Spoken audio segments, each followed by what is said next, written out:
Alors, bonjour à tous. Aujourd'hui, je vais essayer de vous faire un tutoriel sur Roll20 dans le but de faire des maps pour maître de jeu.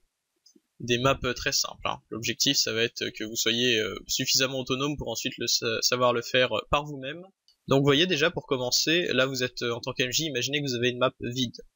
Vous en aurez une map de base, mais bon, si vous voulez en créer une, donc vous avez un petit outil ici, la page toolbar. Et là, vous pouvez donc, en fait, vous avez votre liste de maps.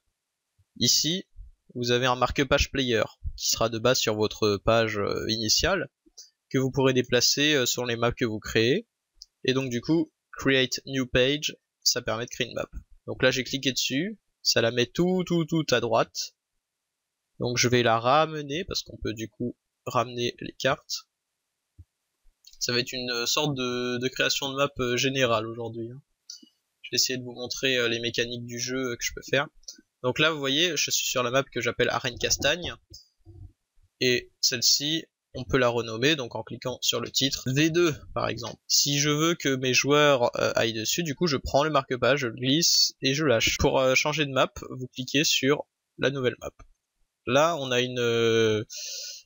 a donc une map vide, comme vous avez pu le constater. Ici, donc il y a Page Settings, les options de la page. Et donc déjà ici vous pouvez donc définir la longueur et la largeur. Alors là par contre vu que c'est pour simplifier, c'est d'abord la largeur puis la longueur je crois. Par exemple si je modifie, si je rajoute une case, ça a augmenté d'une case ici. Donc c'est bien enfin bref, une case horizontale on va dire. Donc c'est d'abord horizontal puis vertical.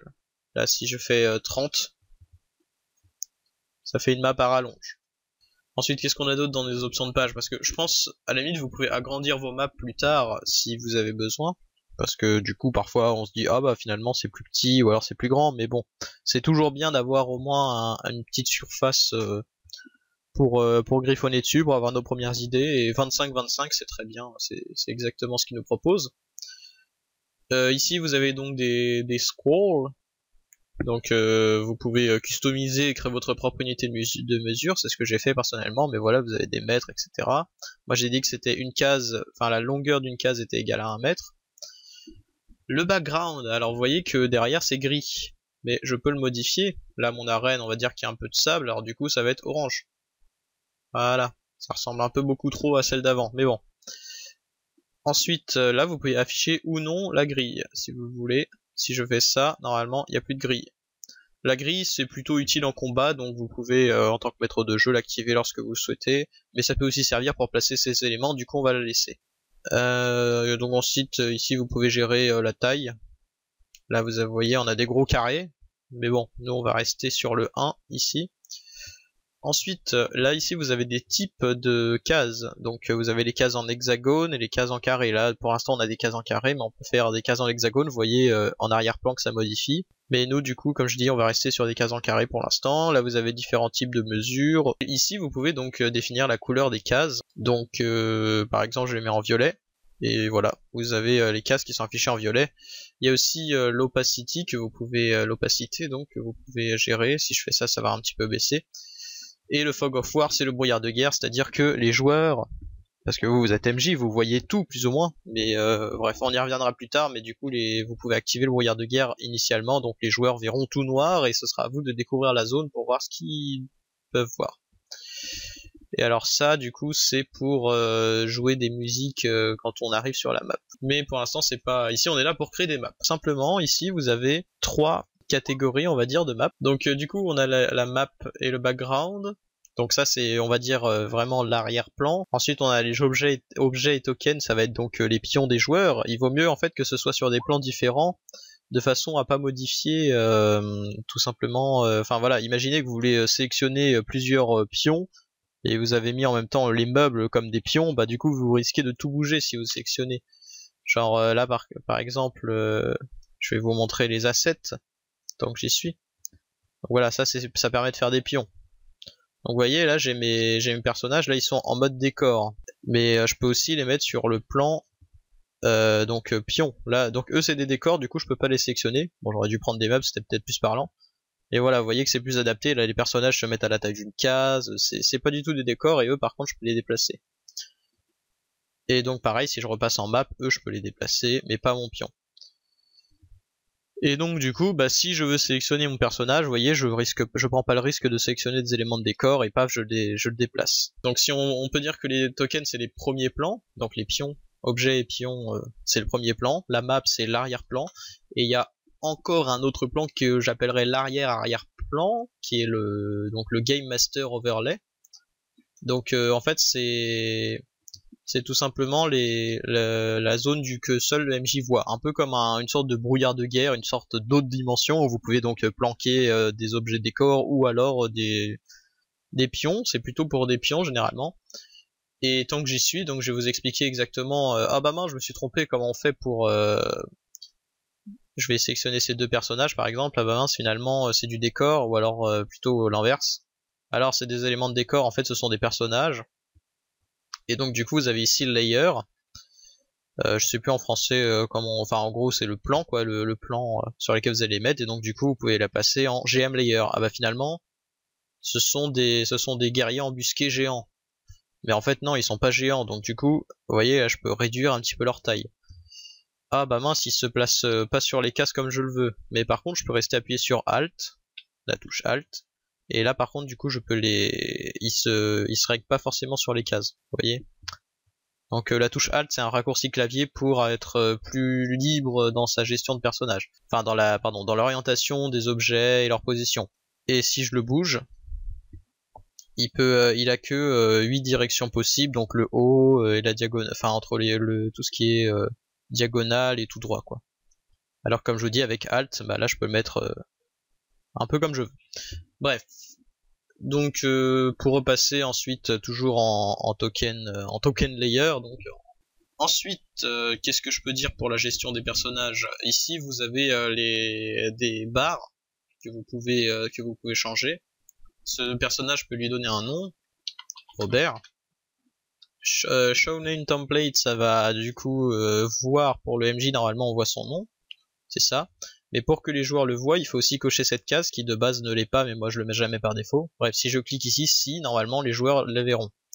C'est la même chose pour la barre. Je coche cette barre, les joueurs verront, si je fais 10 par exemple, on va dire que ce sont les points de vie, le personnage a 10 points de vie. Alors ça, vous réglez comme vous voulez, ça dépend franchement des jeux de rôle, mais voilà, vous savez que vous avez 3 barres. Vous avez des auras aussi. Voilà. Et donc vous pouvez aussi le mettre en portée carrée si vous faites square.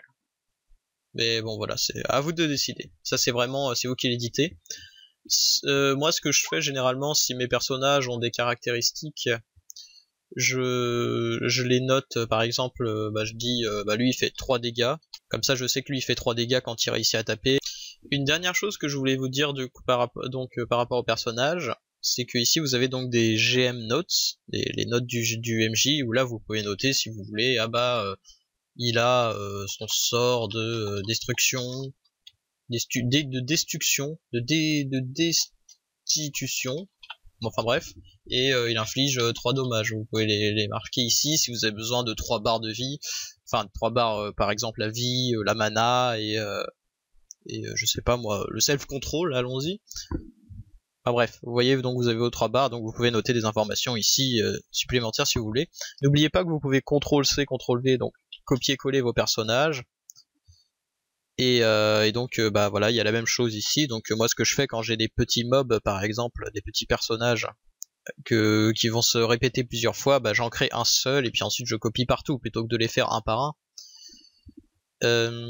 Et je crois que... Ah oui, j'avais oublié de préciser ça. Après, bon, ça on y reviendra à la limite plus tard, peut-être dans un autre tutoriel, mais voilà, vous pouvez... il y a d'autres choses par rapport au personnage qu'on pourrait faire. Mais voilà, vous pouvez aussi donc éditer la couleur d'un personnage, on va le mettre bleu. Et pouf, vous voyez, là j'ai modifié, j'ai mis un filtre bleu sur lui. Bref, pour les personnages, on est plus ou moins bon. Donc, je suis en map background. Et maintenant, on va passer donc vraiment au décor. Ici, dans cette barre d'outils, au troisième endroit, j'ai ce que j'appellerais le dessin. Donc je peux dessiner des carrés, ça peut toujours servir. Vous voyez là j'ai la couleur du carré, la couleur des bordures, et je peux aussi éditer la couleur du fond. Si je clique sur ce carré, j'ai toujours la même chose. Régular, c'est la largeur du trait. Je mets large. Mais je peux aussi donc par exemple mettre l'intérieur du carré bleu, ou alors je laisse transparent.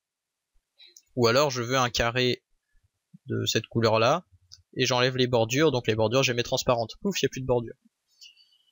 Je peux bouger mon carré comme je le veux, vu que c'est un décor, il n'est pas soumis aux cases, donc je suis tranquille, j'ai pas besoin d'appuyer sur Alt, trucs comme ça. Et que dire d'autre, je peux l'étirer, enfin voilà, c'est plutôt ergonomique.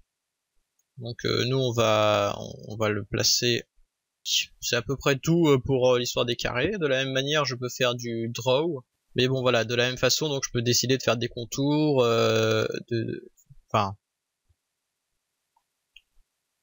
bref. Vous voyez que là j'ai donc décidé de faire un contour, là c'est plus libre, c'est pas des carrés, c'est vous qui dessinez.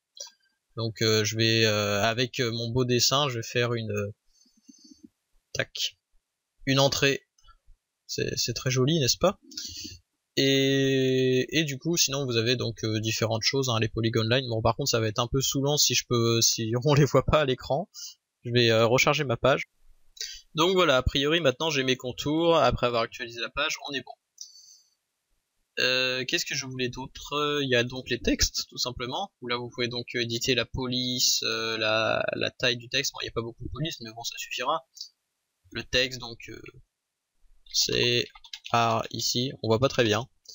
Je vais plutôt mettre une autre couleur. De toute façon, en fait, vous pouvez pas décider normalement de la couleur de la police, enfin de chaque morceau de police. C'est vraiment genre, c'est la couleur de tout le texte. Là, je le mets en violet. Bon, je choisis les couleurs les plus visibles. Voilà. Alors là, par contre, je l'ai remis en layer, par exemple. Du coup, en token layer, du coup, je remets en map. Vous pouvez supprimer les dessins tout simplement en appuyant sur supprimer, ou alors vous pouvez donc faire un clic droit en fait, hein, je vous dis les raccourcis clavier, vous avez donc le copy, paste, delete, ça c'est pareil pour tout.